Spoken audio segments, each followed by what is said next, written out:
دیارە سەرباری ئەو کێشانەی کە لە ناو عێراقدا هەیە مێردی تایبەتی نەتەوەیە گرتوەکان کۆبوونەوەی بجیا لەگەڵ حیزبە سیاسیەکان لە بەغدا و هەروە لە هەرێمی کوردستانیش ناوبەناو ئەنجام دەدات لە نوێترین کۆبوونەوە و کەوا بڕیارە ئەنجام بدرێت سبەینەیە لە سەرۆکایەتی هەرێمی کوردستان کۆبوونەوەیەک لەگەڵ حیزبە سیاسیەکان و لایەنە سیاسیەکان ئەنجام دەدرێت بە ئامادەبوونی سەرۆکی هەرێمی کوردستان. ئەمانجی نەتەوەی گرتوەکان بە دیاریکراوی جنین پلاسخارت لەم کۆبوونەوانەدا چییە؟ حیزبە سیاسیەکانی هەرێمی کوردستان چیان دەوێت لە چه خاڵێکدا ناکۆکن چارەنووسی هەرێمی کوردستان سەرباری ئەو کێشە و ناڕاحەتی و گرژی و ئاڵۆزیانەی کە لە ڕۆژی سیاسی عێراقدا هەیە و هەروەها پرسی هەڵبژاردن لە هەرێمی کوردستان بەکوێ دەگات. میوانێکم دەبێت گفتوگوی زیاتر لەگەڵەوەدا دەکەم بەڕێز ئازاد جۆڵا کە بەڕێزیان چاودێری سیاسین ڕاستەوخۆ لە هەولێرەوە میوانی منن. کاگازات زۆر سپاس بۆ ئامادەبوونت. سەرنجیەوە چێ لەسەر ئەم کۆبوونەوە ناوبەناوانی جنین پلاسخارت لەگەڵ حیزبە سیاسیەکانی هەرێمی کوردستان؟ ئەسڵاو لێوە لە بینەران جنین پلاسخارت لە هەوڵی ئەوەدایە بکە بە ئەرچی خۆی وەکۆی نێردەی نەتەوەیە گرتوەکان لە عێراق لە هەوڵی ئەوەدایە ئەم گرژی و ناکۆچانەی چەقپەستوی سیاسی نێوان هەرێمی کوردستان بە کۆتا بێنێت تەنانەت هەر بە هەرێمی کوردستانەوە نەوەستا لەم دوایانە لە عێراقیش هەوڵەکانی خۆی خستە گەڕ بۆ هێورکردنەوەی بارودۆخی سیاسی لە عێراقیشدا، بەڵام سەبارەت بەوەی هەرێمی کوردستان زیاتر تەرکیز لەسەر بابەتی هەڵبژاردن دەکات، چونکە یەک لە ئەرکە سەرچیەکانی نێردەی نەتەوەیە گرتوەکان لە هەر وڵاتێکدا زیاتر پێداگریان لەسەر مەسەلەی پرۆسەی دیموکراسیە و پاراستنی مافی مرۆڤ و ئازادی ڕادەربڕین و دیارە هەموو ئامانەش لە چوارچێوەی بنەماکانی دیموکراسی دەیە هەڵبژاردن یەکێکە لە بنەما سەرچیەکانی دیموکراسیەت. بۆیە لە وڵاتانەیەکەوە ئیدعای دیموکراسیەت دەکەن یان پێیان وایە هەنگاو بەرەو دیموکراسی داهاوێن پێویستە هەڵبژاردن لە کاتی خۆیدا بکرێ و ڕێز لە ئیرادەی خەڵک و دەنگدەری خەڵک بگیرێ، دەستا و دەستی دەسەڵات لە ڕێگای سندوقەکانی دەنگدانەوە بێ و هەر بۆیەش زۆر جار لە زۆربەی هەڵبژاردنەکانی جیهاندا نەتەوەیە گرتوەکان سەرپەرشتی دەکات یان چاودێری دەکات. بۆ ئەوەی هەرێمی کوردستانیش دیارە ناکۆچێکی قوڵ لە نێوان لایەنەکانی هەرێمی کوردستان هەیە سەبارەت بە پرۆسی هەڵبژاردن. کاتی هەڵبژاردنەکەش دیارە نزیک بۆتەوە بۆ ئەمە نوێنەری تایبەتی نەتەوەیە گرتوەکان لە هەوڵیدایە بەر لە ئەوادەکەی هەڵبژاردن بەسەر بچینە بۆ شایی دەستوریەوە. ئەوە پێویست دەکات لایەنەکان لەسەر میکانیزمی هەڵبژاردننی داهاتوو ڕێک بن بۆ ئەوەی هەڵبژاردن لە کاتی خۆیدا بکرێ و ئەم گرژی و ناکۆچانەی کە هەیە لە نێوان لایەنەکان خاو بێتەوە بۆ ئەوەی بتوان پرۆسی هەڵبژاردن پرۆسەیەکی سەرکەوتوو بێتە ئاراوە. باش، ینی پێشبینی دەکرێت لە دوایم کۆبوونەوەیە ئامادەکاری بۆ هەڵبژاردننی پەرلەمانی کوردستان بکرێت، ینی ئەوە چاوەڕێ بووین کە لە مانگی تەیە هەڵبژاردن ئەنجام بدرێت، بەڵام هەڵبژاردن تا ئێستا ئامادەکاریەکانی دیار نییە و باسی لێوە ناکرێت. ئەم کۆبوونەوانە وەکو باسی لێو کرد ڕەنگەیەکێک بێت لە ئامانجەکانی بۆ هەڵبژاردن. چاوەڕێم هەڵبژاردنە دەکرێت؟ هەڵبژاردن پەیوەستە بە ڕێکەوتنی سیاسی نێوان لایەنەکانەوە. لە ڕاستیدا تا ئێستا ڕێکەوتن نەکراوە، چونکە لایەنەکان جیاوازی بۆ چوونیان هەیە لەسەر پرۆسی هەڵبژاردن و شێوازی هەڵبژاردن و چۆنیەتی هەڵبژاردن. بۆ ئەمە لە ڕاستیدا یەکی دە دیاری کرابوو بۆ ئەوەی هەڵبژاردن بکرێت. سەرۆکایەتی هەرێم کە یەکی دەی دیاری کردبوو، بەڵام لە هەموو حاڵەتەکاندا لە یەکی دە ئێستا ناتوانرێت هەڵبژاردن بکرێت، چونکە بۆ هەڵبژاردن کۆمیسیۆنی باڵای سەر بەخۆی هەڵبژاردنەکان ئەگەر کاراژ بکرێتەوە یان ئەگەر کۆمیسیۆنی چکە دابدرێ لە هەموو حاڵەتەکاندا بەپێی ئەم یاسایی کە دادەڕێژرێ یان ئەم یاسایی کە ئیقراری لەسەر دەکرێت ماوەیەکی دەوێت لایەنی کەم شەژمانجی دەوێت بۆ ئەوەی بتوانی ئامادەکاریەکان بکە بۆ هەڵبژاردن. تا ئێستاکە لایەنەکان نەگەویشتنێتە هەوڵ نەگەویشتنێتە ڕێکەوتن لە هەوڵی ئەوەدان کە بگەن. ئەوەی پلاسخارت کردی لە 9/6 یەکەمین کۆبنەوەی لە سەرۆکایەتی هەرێم، ینی سەرۆکایەتی هەرێم لە 9/6 کۆبنەوەیکی کرد بە ئامادەبوونی پلاسخارت لەگەڵ سەرۆکی یان کەسی یەکەمی حیزبەکان و هەندێک لە کەسی دووەم یان نوێنەری حیزبەکان. ئەم جارە دەبێتە جاری دووەم کە دووبارە لەسەر ئاستی باڵای حیزبەکان و سەرۆکایەتی هەرێم و بە ئامادەبوونی پلاسخارت بۆ هەمان بابەت کۆبنەوە. لە ڕاستیدا لە کۆبنەوەی یەکەم بڕیار وا بوو تاوەکو 3/7 راپۆرتی لێژنەکان یان راپۆرتی لایەنە سیاسیەکان بگاتە سەرۆکایەتی هەرێم و بۆ ئەوەی لەوێ لەم جارەدا بڕیاری لەسەر بدەن لایەنەکان بۆ ئەم مەبەستە کاریان کردووە کۆبوونەوەی لێژنەی تایبەت و فەرعی کراوە لە نێوان لایەنە سیاسیەکان بە تایبەتی کۆبوونەوەی دەستگا هەڵبژاردنەکانی حیزب و لایەنە سیاسیەکان ئەنجام دراوە و کۆبوونەوەی هونەریش ئەنجام دراوە لەو بابەتە بەڵام لە کۆتاییدا پێویستە ئەم بابەتە لە ڕووی سیاسیەوە دەنجی لەسەر بدرێن بڕیاری لەسەر بدرێ یاخود تاوتوێ زیاتر بکرێ ئەم کۆبوونەوەی بەیانی بۆ ئەوەیە بڕیاری کۆتایی لەسەر شێوازی هەڵبژاردنەکان بدرێت دیارە بۆ چوونەکانیش جیاوازن لە مەسلەی هەڵبژاردن تا ئێستاکە ناکۆکیانی کە هەیە پێشبینی دەکرێت هەڵبژاردن لەم ساڵدا ئەنجام بدرێ من بۆ خۆم باوەڕ ناکەم لەم ساڵدا هەڵبژاردن بکرێت لە هیچ حاڵەتێک ئەگەر بەیانی ڕێژش بکەون لەسەر هەر بابەتێک چونکە پێم وایە زۆربەی چونکە زۆربەی لایەنە سیاسیەکان داوای هەمواری یاسای هەڵبژاردنەکان دەکەن و هەندێکیش داوای ئەوە دەکەن کە کۆمیسیۆنی باڵای هەڵبژاردنەکان دووبارە ئەوە هەڵوەشێتەوە کۆمیسیۆنێکی کە دروست بکرێت ئەمە بێزگە لە هەمواری یاساکە لە پەرلەمان کە پشتومڕی زۆری لەسەرە و کاتی دەوێت ئەنجا دوای ئەوە کە ئقرار دەکرێت و سەرۆکی هەرێم ئیمزای دەکا و سەرۆکی هەرێم کاتێکێتر دیاری دەکا ئەنجا کۆمیسیۆن تەکلیف دەکرێت بە ئامادەباشی بۆ ئەم هەڵبژاردنە بەپێ ئەم ڕێو شوێنانەی کە ئقراری دەسەکراوە بۆیە ئەمە کاتی دەوێت هەم لە پێویستە بە مەسلەی یاسایی و هەم پێویستە بە مەسلەی کاتەوە بۆیە من باوەڕ ناکەم بەیانی هێز و لایەنە سیاسیەکان هەموو ئەو ناکۆشیانە هەیەیان لە کۆبنەوەکەی بەیانی کۆتایی بێبێ و باوەڕژ ناکەم هەڵبژاردن لەم ساڵ لە هەرێمی کوردستان ئەنجام بدرێ بەڵام دەکرێت بگەنە سیغەیەک بۆ ئەوەی لە داهاتوودا لایەنی کەم زۆر تاخیر نەبێ هەڵبژاردن چونکە ڕەنگە دەکەوینە بۆشایی دەستوری و ڕەنگە کێشەکان قۆڵتر ببنەوە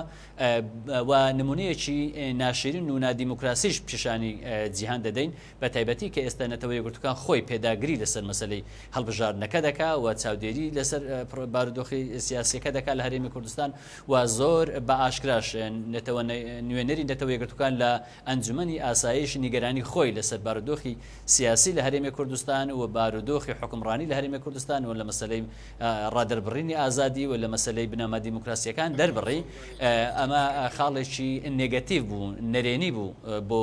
بۆ ئەزمموی هەرێمی کوردستان و دەسەڵاتی سیاسی لە هەرێمی کوردستاندا بۆیە بە بڕوای من هێز و لایەنە سیاسیەکان زیاتر تەرکیز لەسەر ئەوە بکەن ئەو ئامۆژگاری و ئەو سەرنج و تێبینیانی کۆمەلگای نێودەوڵەتی بەرامبەر بە هەرێمی کوردستان هەیەی چ لە مەسلەی مافی مرۆڤ و لە ئازادی ڕادەربڕین و بە تایبەتی لە مەسلەی هەڵبژاردن و دەستە و دەستی دەسەڵاتدا لە بەرچاوی بگرن و بە هەندی وەربگرن باش ئەم سیستمە نوێی هەڵبژاردن کە داوای دەکەن حیزبەکان بەگشتی داوایەکەن کە تا ئێستا پارتی دیموکراتی کوردستان و بەشێک لە پێکاتەکان لەگەڵی دانین گەر ئەم سیستمە جێبەجێ بکرێت ناکۆکیەکان هێندی تر لە نێوان حیزبەکان لە هەرێمی کوردستاندا قوڵتر دەکاتەوە بە تایبەتی یەکێتی و پارتی تا ئێستاکە یەکێتی و هەندێک لە لایەنەکانی تر سوورن لەسەر ئەوەی کە یاسای هەڵبژاردنەکان هەموار بکرێتەوە لە یەک بازنەیەوە لایەنی کەم بکرێتە 4 بازنە یان زیاتر و پارتی دیموکراتی کوردستان و کۆتاکانیش لەگەڵ هەندێک لایەنی تری ئەوەی کە کورسیەک دێنن یانیانن ئەوانە پێداگرن لەسەر ئەوەی کە کوردستان یەک بازنە بێ بۆ ئەوەی بتوانن کورسیەک بەدەست بێنن لە ڕاستیدا ئێمە دەبی بگەڕێنەوە سەر ئەوەی کە پرۆسەی هەڵبژاردن چۆن دیموکراسی تر دەبێت چونکە خۆی پرۆسەکە بۆ بە دیموکراسی بوونەوە بۆ نوێنەرایەتیکردنی خەڵکە لە ڕاستیدا یەک بازنایی لە هەرێمی کوردستاندا کەمترین تعبیری نوێنەرایەتی لە خۆ دەگرێت ڕاستە ڕەنگە بۆ لایەنە سیاسیەکان بۆ هەندێک لایەن سیاسی باش بێ بۆ ئەوەی کۆی دەنجی ئەو حیزب و لایەنەیان ئەو لیستە لە هەموو کوردستاندا کۆ دەبێتەوە دەبێتە خەرمانێک و دواتر دەچێتە سەر کورسیەکان بەڵام لە ڕاستیدا بۆ مەسلەی نوێنەرایەتی دیموکراسیەت و نوێنەرایەتیکردن لە ڕاستەقینە فرێبازنە بێ باشترە بۆ ئەوەی ئەگەر لایەنی کەم بکرێتە 4 بازنە خەڵکی پارێزگای هەولێر بۆ خۆی دەنگ بەو ژمارەیە دەدا کە هەولێر هەیەی لە پەرلەمان بۆ نمونە 30 کورسی 40 کورسی هەیە خەڵکی پارێزگای هەولێر بۆ خۆی دەنگ بەوەندە کەسە دەدا ئەوە نابێت خەڵکی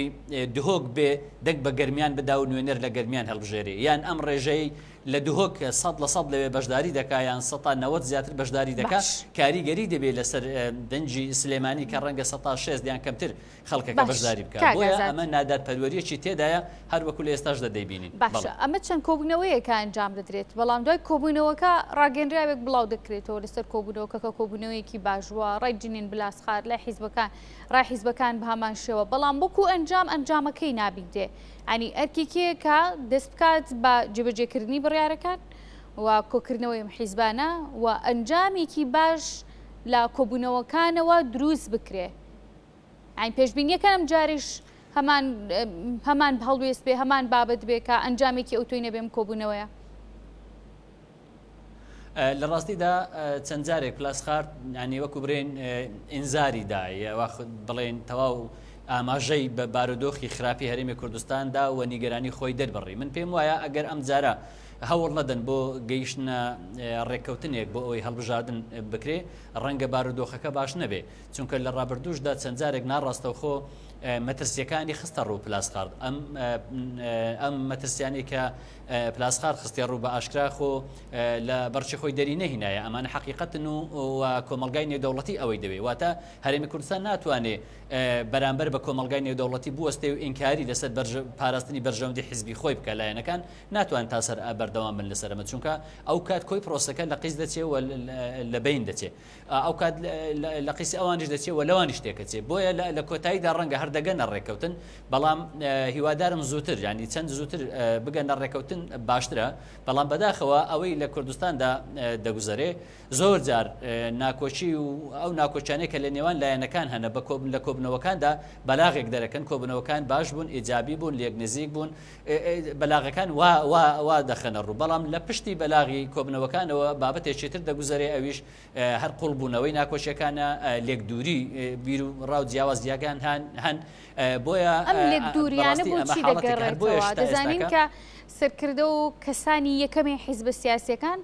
بە بەردەوامی باز لەو ڕێکەوتنەکان بە بەردەوامی باز لەوە دەکەن کە لەگەڵ هەڵبژاردنان لە کاتی خۆیدا هەر نێچیروان بارزانی لە نوێترین لێدوانیدا باسی لە دوهەمین لێدوانیدا باسی لەوە کرد کە پێویستە حیزبەکان ڕێک بکەون بۆ ئەوەی هیچی دیکە هەڵبژاردننی پەرلەمانی کوردستان دوانەخرێ کێ کە ڕێ ناکەوێ یعنی ئێوە چۆن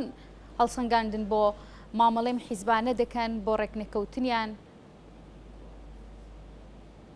ڕاگەاندنی سەرۆکی هەرێم کاتێک ئەدا قسە دەکا ئەوە بە ئەرکە وەزیفەکەی خۆی هەڵدەستێت چکە ئەو سەرۆکی هەرێمە هەر پێویستە وا بڵێ و یاخود ئەم ڕۆڵی ناوبژیوانی ببینێ ڕۆڵی کۆکەرەوەی لایەنە سیاسەکان ببینێ و هەمیشە ئەو دەبێ بێلایەنانە وەکو سەرۆکی هەرێم قسە بکا و ڕاگەاندن لێدوان بدا لەسەر بابەتەکە بەڵام لە ڕاستیدا سەرۆکی هەرێم خۆی جێگری سەرۆکی پارتی دیموکراتی کوردستانە کە ئێستا ئەم حیزبە باڵاترین دەسەڵاتی هەیە هەم لە پەرلەمان و لە کوردستانجدا هەژمونی دەسەڵاتی هەیە ئەوەی کە ئێستاکە ڕەنگە ڕێگر بێ لە بەردەم ڕێککەوتن لەسەر یاسای هەڵبژاردن ڕەنگە پارتی دیموکراتی کوردستان بێت چونکە ئەگەر پارتی ڕازی بێ ئەوە مەسەلەی کۆتاکان